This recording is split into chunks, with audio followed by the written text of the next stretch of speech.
praise God. Kahit na minsan ikay parang nag-iisa, pero andun pa rin yung dahil kasama natin ang Diyos. At minsan nga napaksa ko po yung last Wednesday doon sa yung huling bahagi na ng buhay ni Apostol Pablo ay parang ang lungkot kasi marami sa kanya mga dating kasama ay iniwan siya. Pag nabasa nyo doon, iniwan ako ni Demas. Demas nga ba? Sapagkat inibig pa niya ang sanglibutan. Diba, sabi niya doon.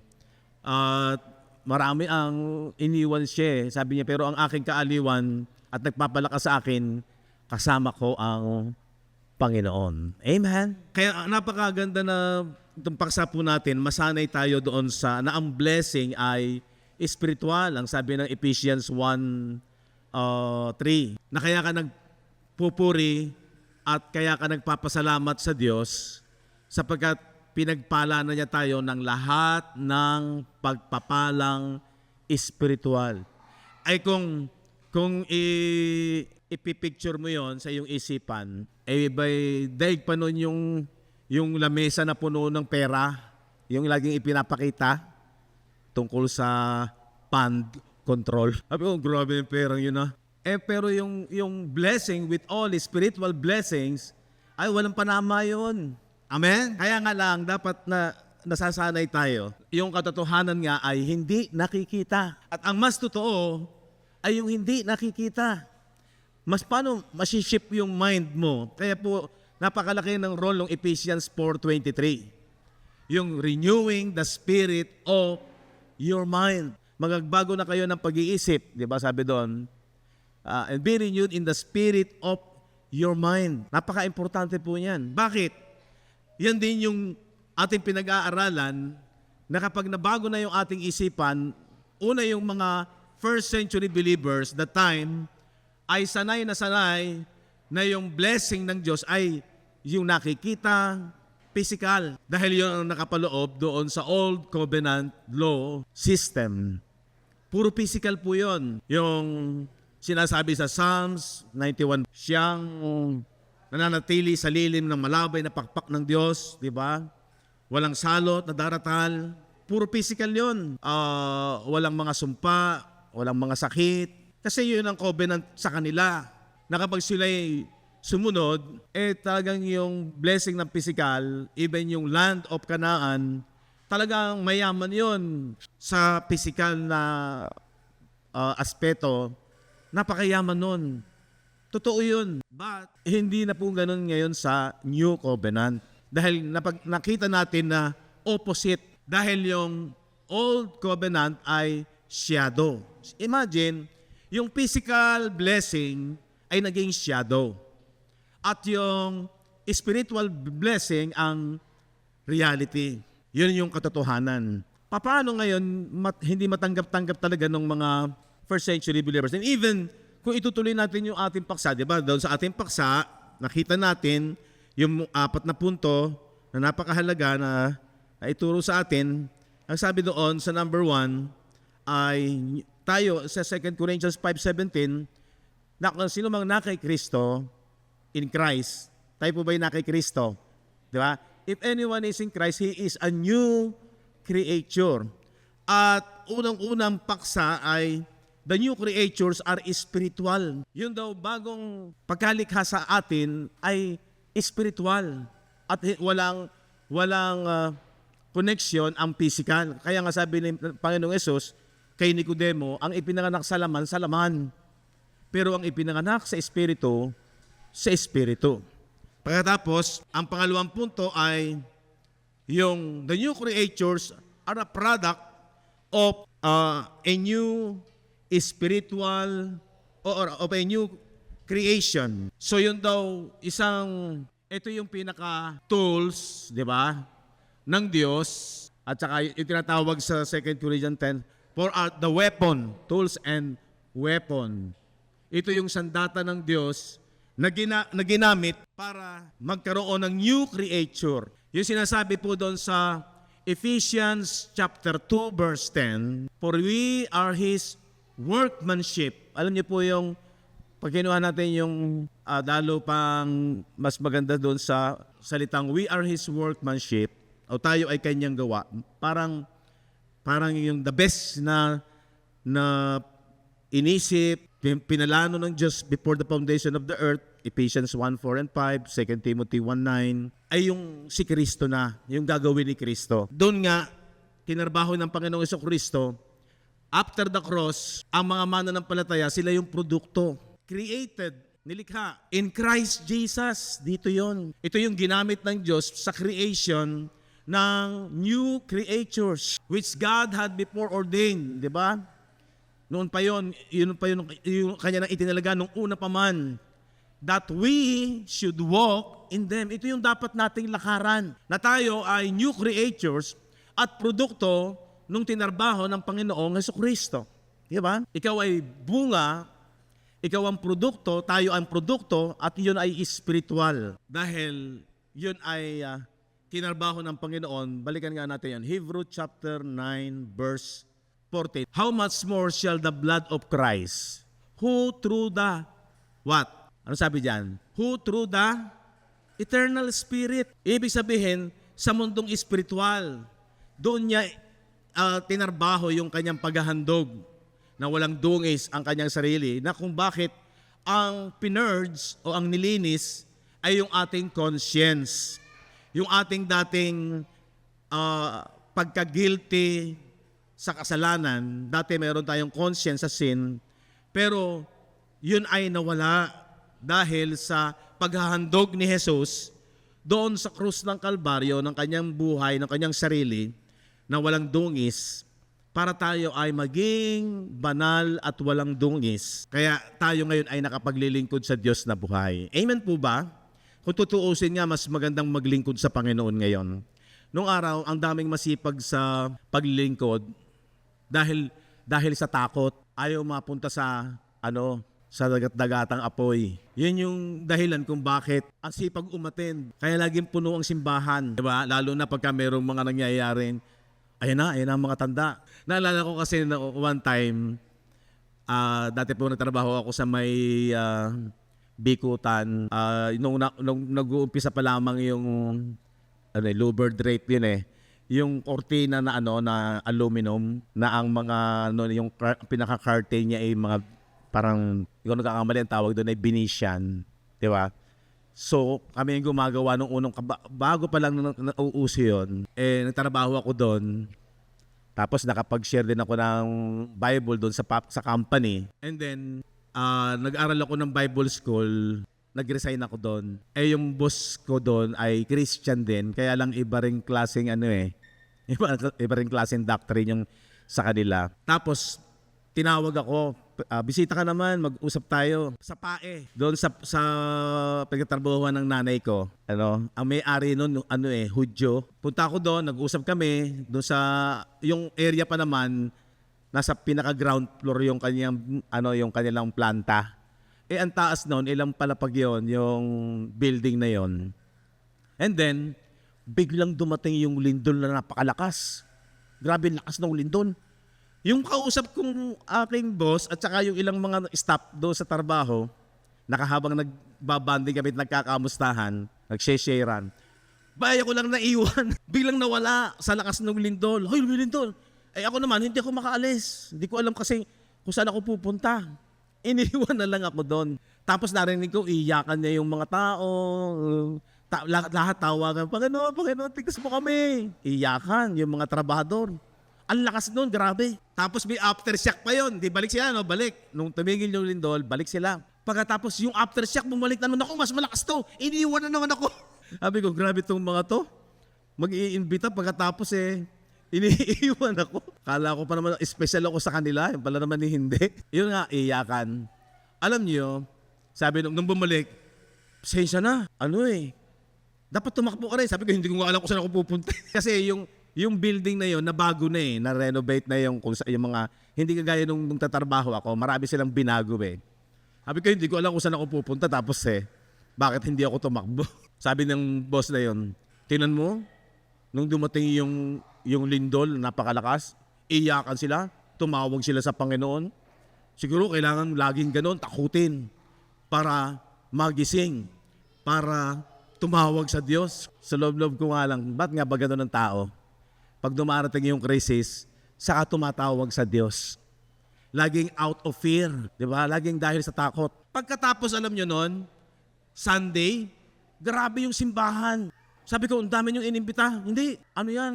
Dahil nakita nila na baka magunaw ng mundo. Puno yung simbahan. Ang daming umattend. Sabi ko, gano'n ng tao. Pag merong, out of fear, di ba? Kaya sila sumisimba. Nakikita natin, ang dami naglilingkod, out of fear. Ayaw nilang mapunta sa ganong kapahamakan, di ba? Pero sabi ko nga, doon sa grace, yung una pang grace natin, na sabi ko nga, parang naging salaulang biyaya yun eh. Bakit? Bakit greasy grace? Imbis na amazing grace, greasy grace. Greasy, bakit? Pag sinabing greasy, salaula. Kasi kung mo ligtas na, kahit na anong mangyari, kahit na anong gawin, pwede na. Ganun ba yun? Di ba? Kung pag-aaralan natin, lalo na sa ating journey ng ating pag-aaral, if anyone is in Christ, he is a new creature.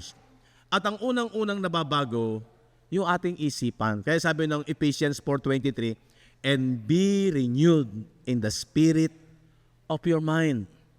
Di ba? Pinaksangan natin na kung totoo yung yung iyong pinanggagalingan ng iyong pananampalataya, pati yung iyong feelings, kasama na dyan ng iyong body, kasi itong feelings, nakakonect yan sa body, yung senses mo, yung emotion mo, ay maaapektuhan, madudumi yun yan. Meaning, nag-change. Yung isipan ng isang tao, mababago. Kaya sabi po ng 1 Corinthians 2:16, we have the mind of Christ. Yun bang isang Kristiyano na nasa kanya ang pag-iisip ni Kristo? Anong magiging mabivisualize mo na magmamanifest sa kanyang pagkatao? Kasi controlled siya ng isipan ni Kristo. At ang isipan ni Kristo ay naririto sa salita ng Diyos, lalo na about sa gospel of Christ. Kaya isipin natin kung talagang ang isipan ng isang mananampalataya o sinasabing born again ay he is a new creature at iyon ay nasa kanyang inward man, nasa kanyang isipan, nasa kanyang taong panloob. Ano yung magmamanifest sa kanyang physical appearance, sa kanyang pagkatao? Kaya sabi ng Bible, work out your salvation. Work out your salvation. I-manifest mo yung iyong kung ano nasa loob mo. Kasi out of the abundance of the heart, the mouth speaketh. Kung ano yung pinahahalagahan ng isang tao sa kanyang isip at sa kanyang puso, yun ang magmamanifest sa kanyang buhay. Kaya yung bunga ng Espiritu, hindi pwedeng hindi yan lalabas sa isang mananampalataya. Ang pinaka mahalaga lamang, Colossians chapter 2, verse 6. Tingnan po natin. As ye have therefore received Jesus Christ, kung paano nga ninyong tinanggap si Kristo Jesus na Panginoon. Tanong, tinanggap po ba ninyo ang Panginoong Jesucristo? Kasi yan yung pinakamalaking issue sa isang tao. Tinanggap mo na ba si Kristo? Para masabing ikaw ay born again. Alam nyo, last Wednesday, sabi ko, hindi dapat si Kristo lang ang tinatanggap. Balik natin. Kung paano nga na inyong tinanggap si Kristo Jesus na Panginoon, ano sabi diyan? So, walk ye in Him. Kung paano mo raw tinanggap ang Panginoong Jesucristo, magsilakad kayong gayon sa Kanya. Di ba? Linaw niyan. Yun yung lalakaran mo. Paano mong tinanggap, ano ba tinanggap mo sa Panginoong Jesucristo? First, sabi nga isang isang nagtuturo, hindi sapat si Jesus lang ang tanggapin mo. Sabi kasi ng isang kapatid, nung last Wednesday, habang kami po ay nag-sharing. Pastor, paano po yung isang dating umaattend dito, pagkatapos parang naglaylo, pagkatapos nabalitaan, wala na, namatay na.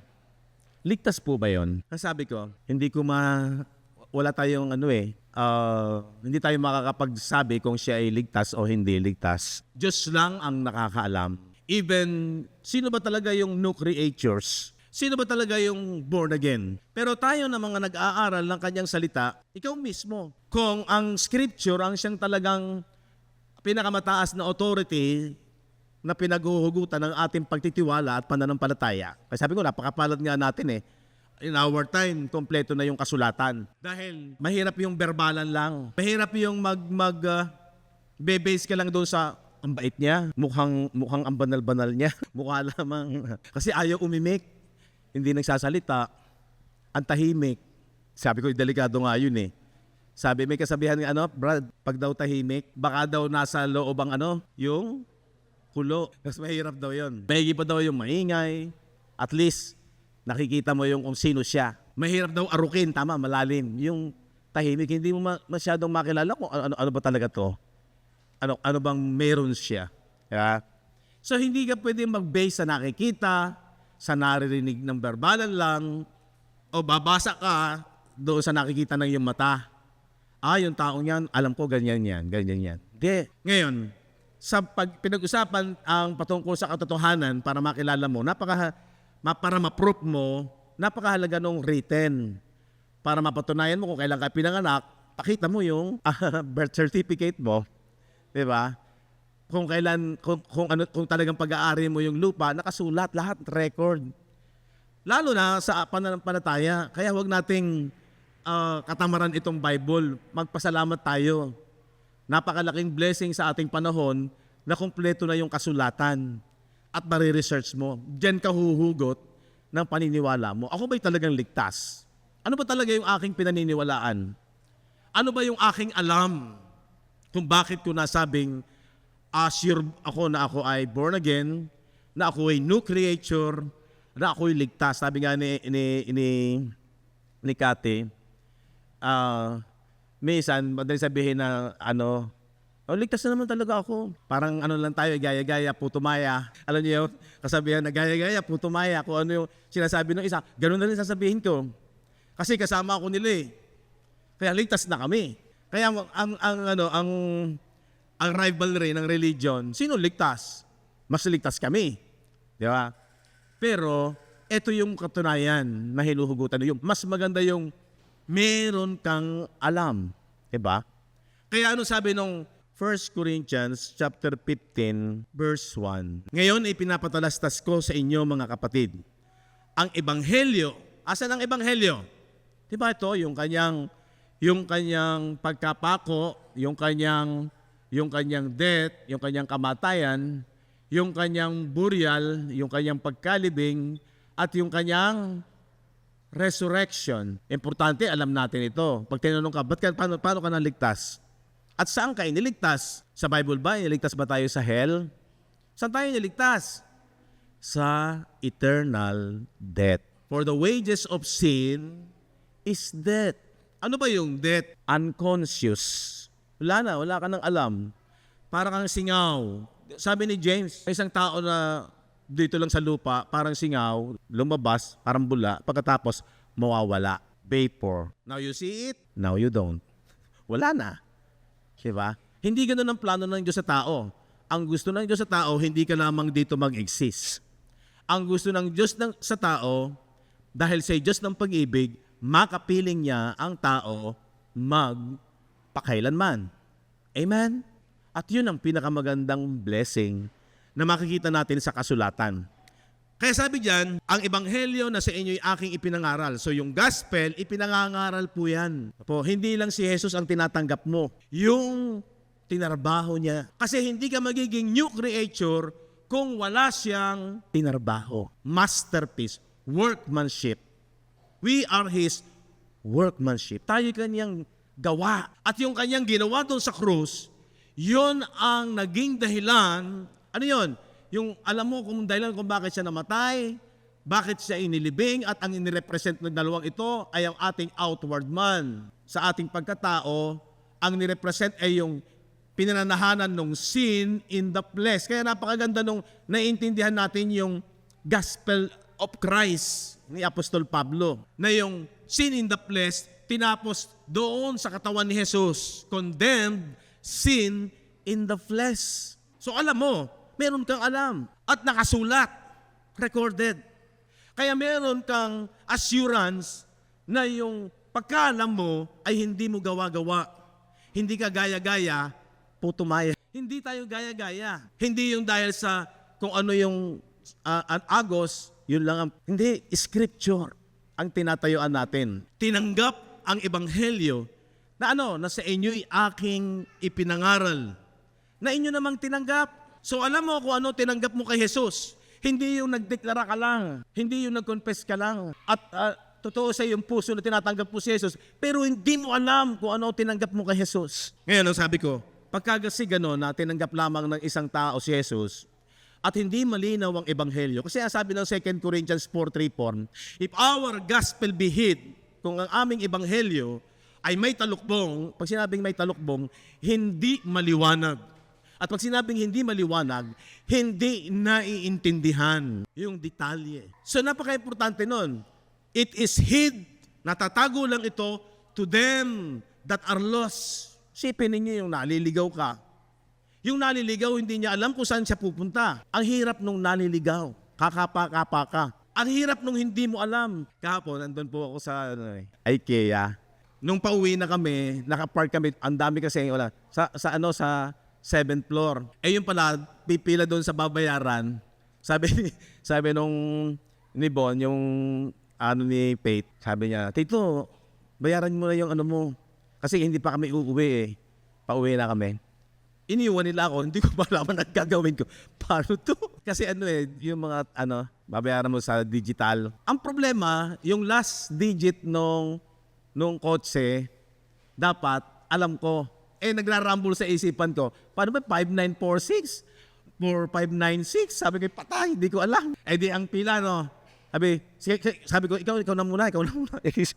Mine-message ko sila, hindi ko makontak. Yung pala nandun naman sa bandaro, ang tagal ko. Sabi ko, ang hirap talaga nung walang alam. Sabi ko, susunod, pipicturean ko na yung plate number para hindi na ako ma-confuse. Diba? Ang hirap nung wala kang alam. Napakaganda pala nung meron kang alam. Kaya sabi ng John 8:32, you shall know the truth and the truth will set you free. So napakaganda nung mag-aral para meron kang alam. Amen. Amen po ba? So, sabi ko, hindi tayo humahatol kung siya ay ligtas na. Pero para sure, iba ang may alam. Amen? Iba ang may alam. At huwag kang papayag, nabubuhay ka sa lupang ito, gagaya ka sa iba, gaya-gaya, putumaya. Kung hindi, meron kang alam. Tiis lang. Bible study, kahit may panahon na tag-ulan, may panahon na mainit, tiis lang. Kahit na panahon nakakatamad, pagod na ako, tiis lang. Kasi iba pa rin ang may alam. Mapalad tayo sapagkat nakasulat, nakarecord. Kaya, hindi tayo humahatol, pero lumagay ka na sa may alam. Tama? Amen po ba? Blessing po ba ang may alam? Amen. Tingnan ninyo, balik tayo. Colossians chapter 2 verse 6, lumakad kayong gayo kung paano nyo tinanggap si Kristo. Ano tinanggap mo kay Kristo? Sabi ng 1 Corinthians 15, yung kanyang ebanghelyo. As ye have therefore received Christ, Jesus the Lord, so walk ye in Him. Ano yung sumunod? Verse 7, rooted. Diba? Ang tindi niyan. So dapat ganyan ang ating nilalakaran. Rooted, nag-uugat. Alam naman natin pagka nag-ugat ang puno, dapat maugat ang isang puno para siya ay yung ine-expect mo na siya mabubuhay hanggang sa kanyang maturity na siya magbunga at mapakinabangan natin yung ating ine-expect sa isang halaman, di meron kang pakinabang at saka kasiguraduhan maugat siya. Pero pag siya ay walang ugat, malamang hindi mo mapapakinabangan yan. Rooted and built up in Him. So, makinig kayo magaling. Tayong produkto ng creation at yun ay sa ating inward man, dapat hindi ka nasisiyahan na tinanggap mo lang si Kristo, hindi ka nasisiyahan na ikaw ay ligtas na. Kung hindi habang nabubuhay ka, ito yung lalakaran mo. Ano yun? Rooted and built up in Him. Nangag-uugat at nangatatayo. Talagang tinatayuan mo. Nakatayo ka no matter what. Kahit mas marami sila, still, ang focus mo kung ano ang sinasabi ng salita ng Diyos. Amen po ba? Pag ikaw ay tumingin sa physical, di ba, ano feelings mo pagka iniiwan ka? Ano ang feelings mo pagka ako na lamang yata natitira? Hindi, parang si Paul, iniwan ako ni ganito, marami ang iniwan ako, pero sabi niya, pero may nagpapalakas sa akin. Ano yun? Kung ano ang kapahayagan ng Panginoon at siya'y hindi iiwan ng Panginoon. At ang ibig sabihin, hindi ako dapat makumbinsi nung aking nakikita noong anong nangyayari sa paligid na to, kundi ang kukumbinsi sa akin ay yung kanyang salita, yung kanyang aral. Kasi yan, no? Nangag-ugat at nangatatayo sa kanya at matibay sa inyong pananampalataya. Ng ano? Paano? Nagaya ng pagkaturo. Kung ano yung turo, kung ano yung talagang doctrine ni Christ, stand and be rooted. Yun yung dapat magmanifest sa isang believer, sa isang born again, at sa isang new creature. Amen. Amen po ba? Tiyak yun. Yun ang sinasabi ng Bible. Yun ang dapat nalakaran. Rooted and built up in Him and established in the faith as ye have been taught, abounding therein with thanksgiving. Sumasagana ka. Ibig sabihin, may progress. At pati yung pagpapasalamat mo, pati yung pagsamba mo sa Diyos, tumitindi pa yun. Kasi habang tumatagal, nakikita mo yung ganda. Kasi ibang klaseng blessing. Yun nga lang. Produkto tayo ng new creation which is spiritual creature. Alam nyo, habang tumatagal, itong journey na to ng katotohanan na ang new covenant ay new creature na produkto ng new creation na ang sandata ay yung offering ni Christ in the eternal spirit. Puro spiritual di ba? Kaya yun ang naging problema ni Nicodemo. Yun din ang naging problema ng kaisipan ng mga raming mga first century believers that time. Anong babala? Beware lest any man spoil you through philosophy and vain deceit. Kayo'y magsipag-ingat. Baka sa inyo ay mayroong bumihag ng ano? Sa pamamagitan ng kanyang filosofiya. Ano ba yung philosophy? Lovers of wisdom. Ano yung wisdom? Masama ba yung wisdom? Maganda nga yun. Kaya lang, pag sinabing filosofiya, wisdom ng sanglibutang ito, karunungan lamang ng mga bagay ng sanglibutang ito, yung mga sayings na magbibigay ng inspirasyon sa iyo para ikaw ay mag-move on, pag may dumarating na problema, minsan bagsak ka, bibigyan ka ng positive words para ikaw ay magpatuloy. That is philosophy, no?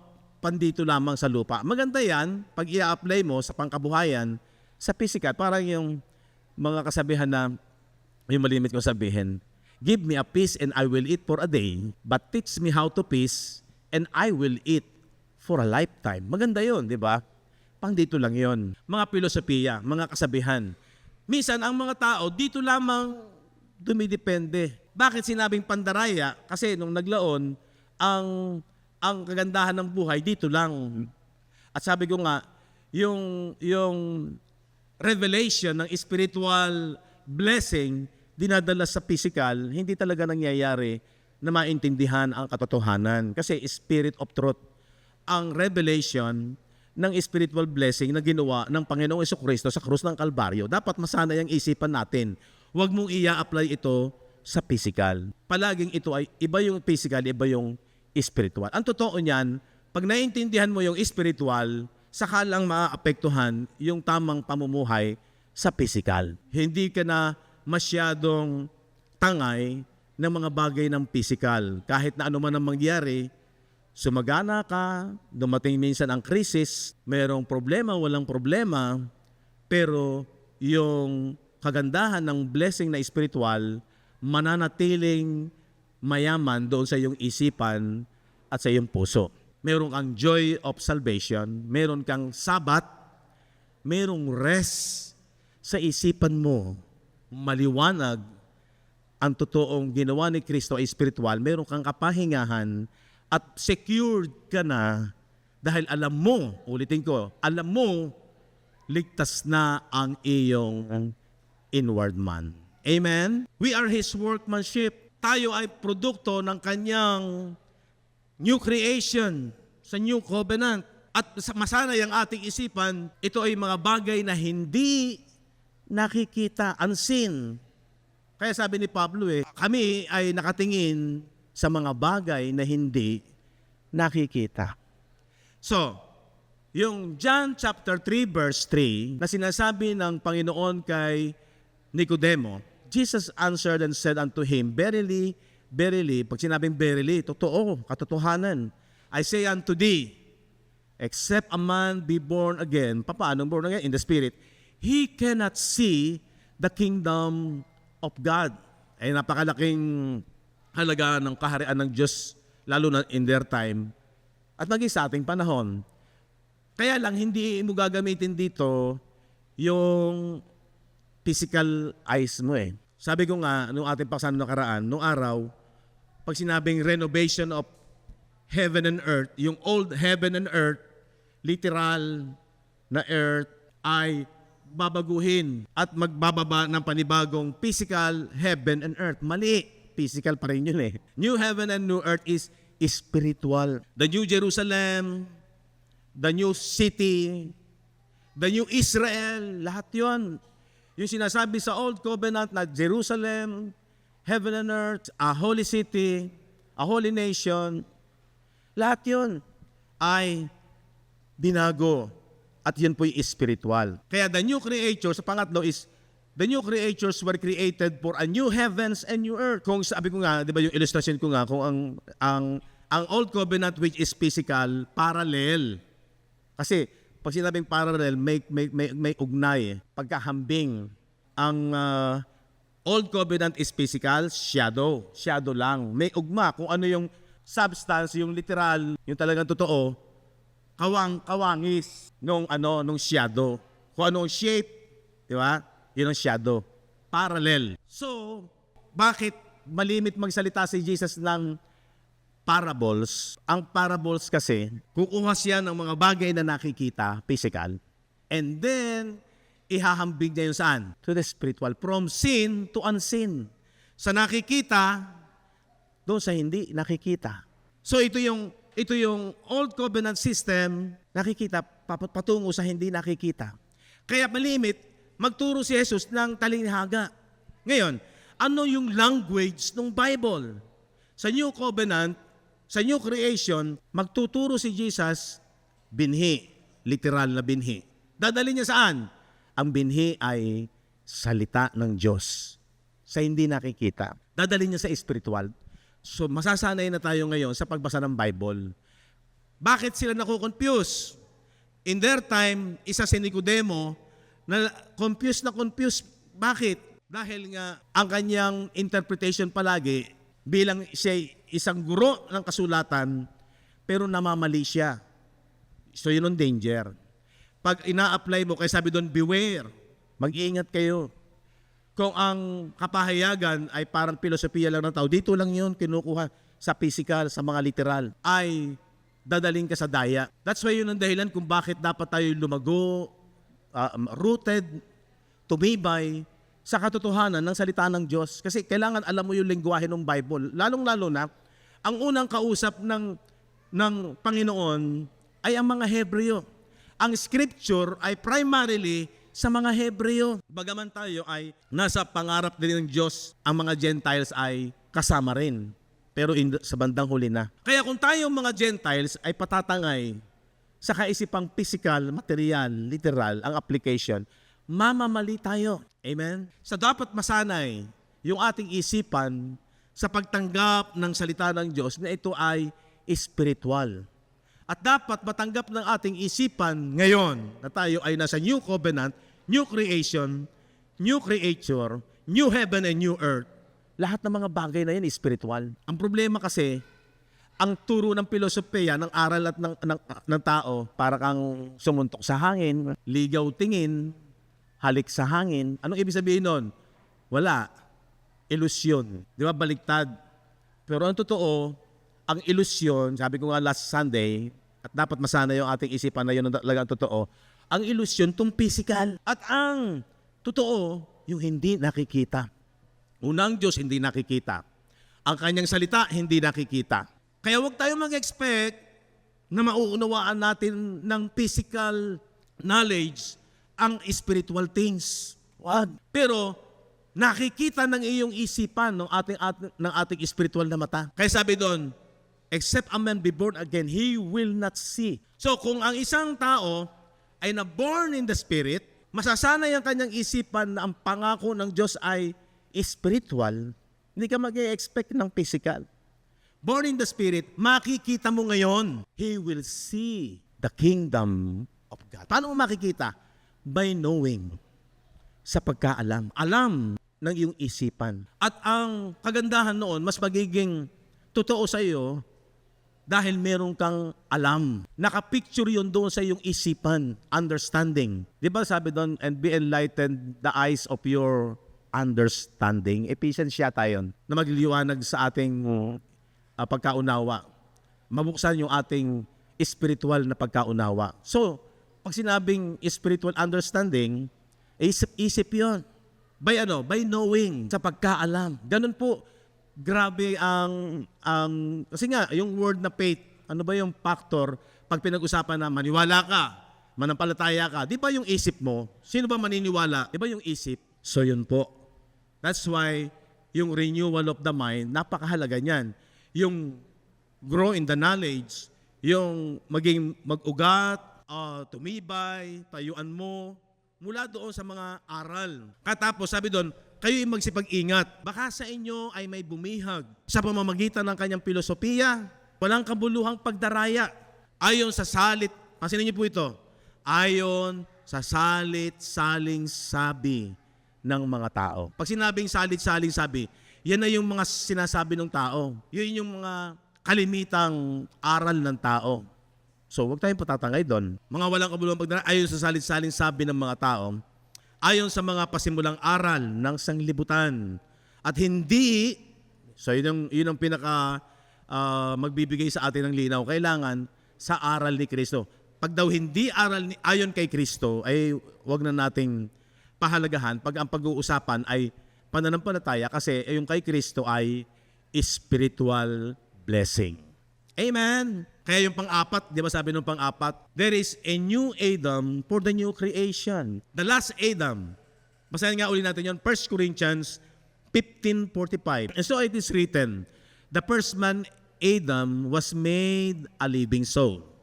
And the last Adam was made a quickening spirit. Sa Tagalog.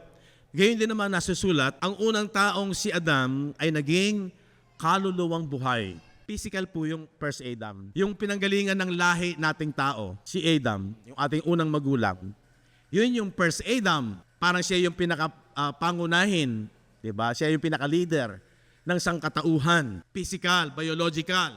But the last Adam ay naging espiritong, tingnan ninyo, doon pa lang espiritu na yun. Kung mag-i-expect ka kay Jesus, nababalik si Jesus in the physical, wala na yun, tapos na yun. Nasa atin na si Jesus in the Spirit, by the Holy Spirit. The last Adam was made a quickening spirit. Ang huling Adam ay naging espiritong nagbibigay buhay. O diba? Malinaw po ba yun? Yung unang Adam, physical, biological. Yung ating pinanggalingan ng ating bilang physical creature. Pero yung last Adam, espiritu. Ba't mo hahanapin si Jesus sa physical? Siya yung espiritong nagbibigay ng buhay. Nasa atin na siya. Nasa mga new creature siya, nananahan siya. Tayo nga yung new heaven and new earth dahil tayo yung tabernacle. Kung sa Old Covenant ay may physical tabernacle, physical temple, physical building, kaya hindi naintindihan si Jesus. Nung sinabi ng Panginoong Jesucristo doon sa mga priest, lalo na sa mga priest, na pag ginibanin nyo ang templong ito, itatayo siya uli sa after 3 days. Ano yung understanding ng mga kausap niya? Ilang taong ginawa itong building na ito, pagkatapos sasabihin mo, pag ginagiba ito ay 3 araw lang? Hindi sila makapaniwala. Hindi naman tinutukoy yung physical body, physical temple. Ang tinutukoy doon ay yung body, spiritual body ni Christ. Nasa 3 araw, doon niya bubuuin ang katawan ni Kristo, which is the believer, ang mga mananampalataya, na dating patay sa espiritu, pero binuhay na mag-uli ng Panginoong Jesucristo. Amen? At maging yung kanyang katawan in the physical, para sa mata ng mga Hudyo, itatayo niya, mabubuhay siya maguli. Dalawang nakapasok po doon mahalagang bagay. Kasi ang mga Hudyo naghahanap ng tanda. Para maniwala sila na siya yung anak ng Diyos, napakalaki ng role ng physical resurrection sa mata ng mga Hudyo, mabuhay maguli yung katawan ni Kristo. So yun po yung significant nung pagkabuhay na maguli ni Kristo in the physical sa mata ng mga Hudyo. Pero in the spirit, tayo ay nabuo bilang mga believers or body at templo na iginiba pero muling nabuo in 3 days. Amen? So yun yung napakahalaga na maunawaan natin. Nung sinabi ni Jesus, ang kumain ng aking laman at uminom ng aking dugo, tingnan yung mga problema sa kaisipan ng mga believers that time. Ha? Gagawin mo kaming cannibal? Para bang, papakain mo sa amin ng yung laman? Papainom mo sa amin ng yung dugo? Ano kami? Manananggal? In our time, manananggal? Asuhang? Hindi na naintindihan. Spiritual. So, tanong, masasabi ba na parable yung ang kumain ng aking laman at uminom ng aking dugo? Di ba? Ano yung parable? Pinapakita niya yung mga bagay na nakikita, dadalhin niya doon sa hindi nakikita. Ano yun? Yung belief mo, yung tanggapin mo yung aral niya, yun yung laman at dugo niya. Yung spiritual na mahalagang magdudulot sa atin ng pagkabuhay ng ating espiritu na kinain natin, pinaniwalaan mo. Yung sa kanyang laman ay giniba niya yung body of sin, yung umalipin sa tao para makalaya sa kamatayan at magkaroon ng buhay. Mag-resurrect yung ating dating patay na espiritu, bunga noong sin in the flesh. So yun ang ibig sabihin. At yung kanyang dugo ay nagbigay sa atin ng katubusan at kalayaan mula sa kasalanan dahil yung dugo ay sumimbolo ng kanyang kamatayan dahil nasa dugo ang buhay. So spiritual sense, kung bakit tayo ay resurrected na buhay na mag-uli na, dahil quickened na tayo. Siya yung espiritu na nagbibigay ng buhay at tayo din ngayon ang templo na itinayo ni Jesus na kanyang pinananahanan. Amen? Dapat masanay yung ating isipan sa mga bagay pong ito sa ating buhay. Ang problema kasi, marami ang nanghahawakan pa rin sa natural understanding. At ito yung dapat mabago sa ating pananampalataya. Makawala tayo sa natural understanding. But he was speaking about the temple of his body. Siya daw po ang tinutukoy niya doon ay yung templo ng kanyang katawan. The body of Christ, also known as the temple of God, of God's Spirit, and which will become the temple of the new covenant, the people of God. Tayo yon. Tayo ngayon ang tabernakulo, tayo ngayon ang templo. Amen po ba? So ito yung dapat ng kasanayan ng ating isipan. Okay, balik tayo.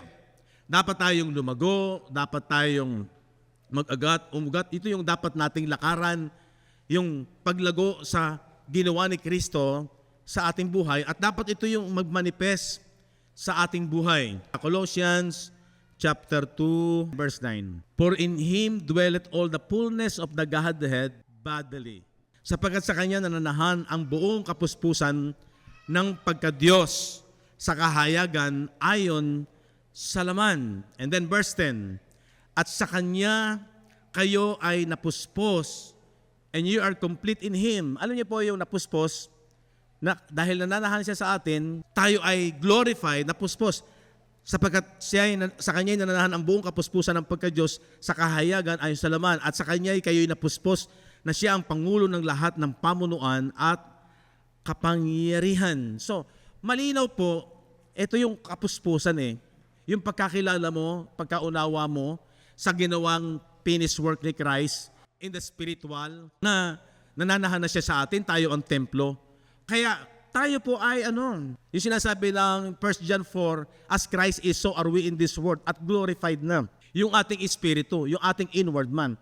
Kung ating paniniwalaan, kung ating pagtitiwalaan, yung sinasabi ng salita ng Diyos, nananahan na sa iyo ang buong kapuspusan ni Kristo. Kasi sa Kanya nananahan ang buong kapuspusan ng Diyos. Yun po yung puspos ng Espiritu. Pagkaalam. Pagkaalam doon sa kapangyarihan na ganda ng ginawa ng Panginoon sa ating buhay. Puspus ka sa buhay po sa lupang ito.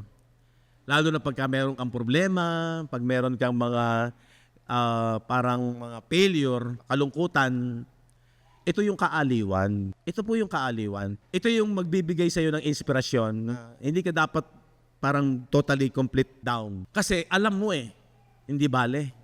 Kahit na dumating ito sa buhay ko, ang kayamanan naman ng Diyos nasa iyo na. Ito po yung katotohanan.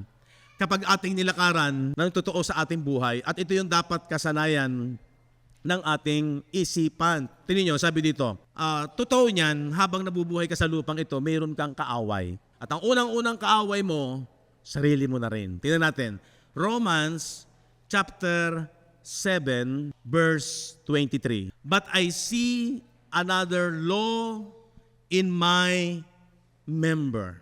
Saan yung member? Sa iyong katawan. Datapwat nakikita ko ang ibang kautusan sa aking mga sangkap na nakikipagbaka.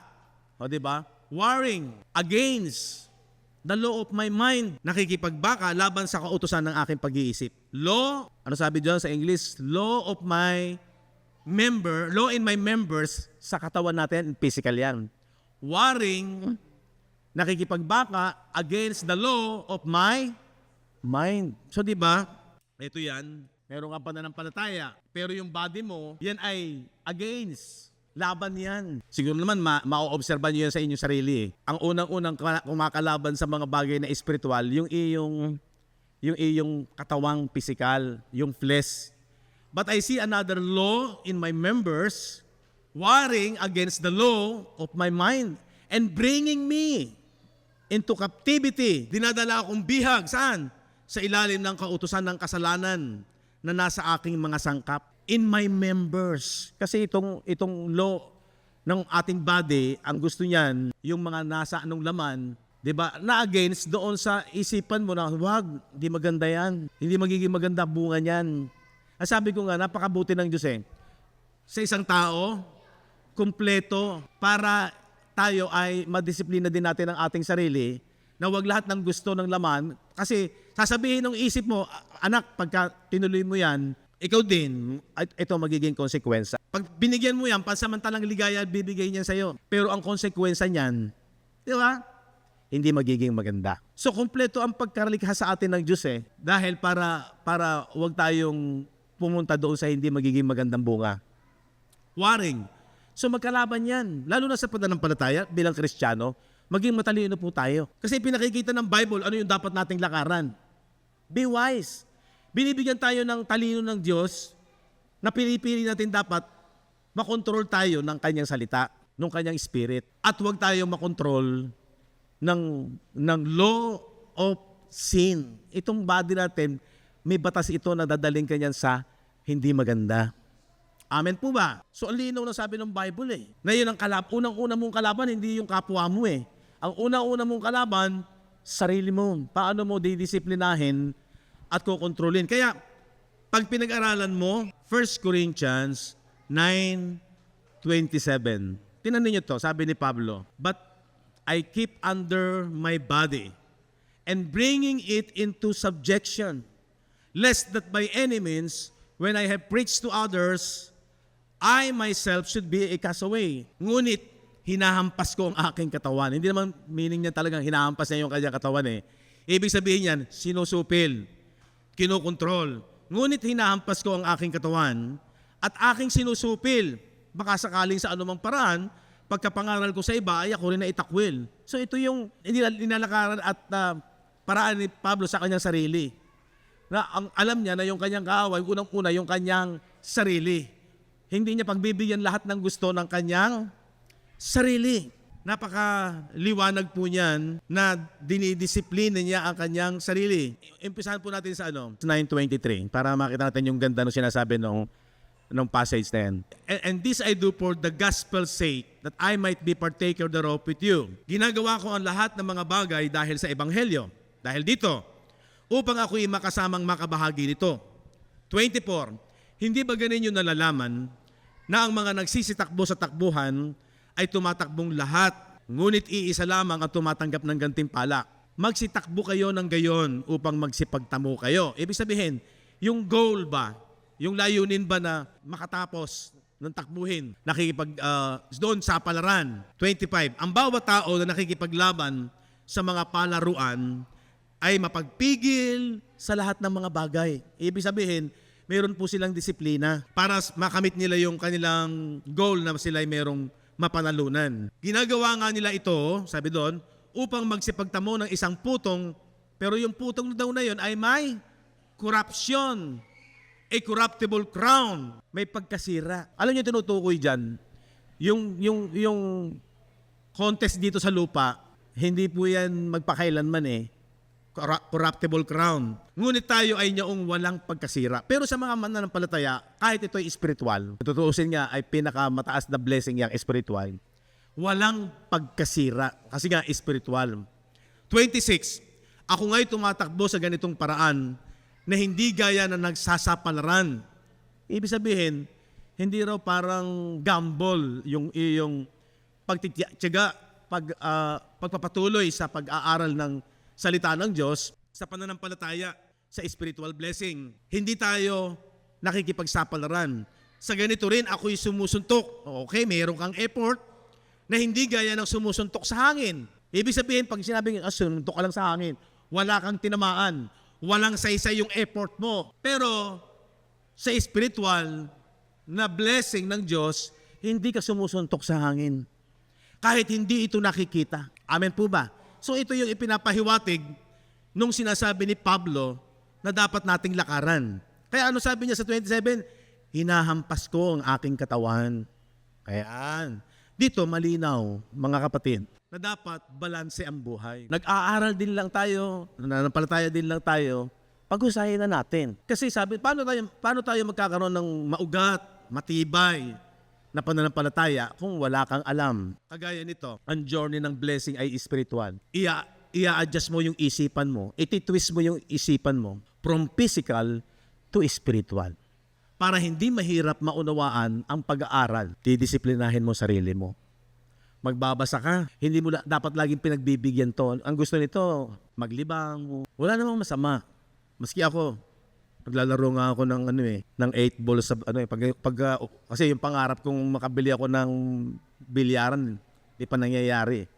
Dito maglalaro ako. Naglalaro ako, pero after that, babasa ako. At kung maaari, mas lamang ang nag-aaral ako. Okay, may gagawin ka sa bahay, magliligpit ka, mag-aasikaso ka, mag-iimis ka. Pero be wise. Yung mga responsibilidad dapat gawin natin. Pero be wise. Yung pinakamahalaga, spiritual blessing. Amen? Hindi tayo sumusuntok sa hangin. Sana maintindihan na natin yung mga word na yan. Ang una mong kaaway ang sarili mo. Napagtagumpayan na ba ni Jesus yan? Yes. Pero